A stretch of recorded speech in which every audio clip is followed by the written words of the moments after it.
अस्सलामुअलैकुम नाज़रीन, आप देख रहे हैं पीसी वर्ल्ड न्यूज़। फैसलाबाद समेत पंजाब भर से एईओज़ और एजुकेटर्स का भारी अक्सरियत में काफ़िला धरने के लिए इस्लामाबाद पहुंच गया।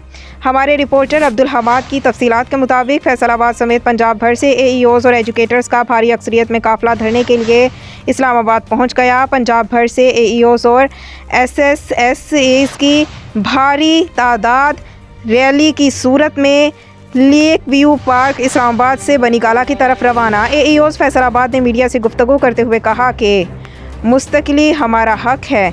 एईओज़ और एससीज़ को पीपीएससी की शर्त के बगैर मुस्तकिल किया जाए। जब तक हमारे मुतालबात ना माने गए हम बनीगाला धरना जारी रखेंगे।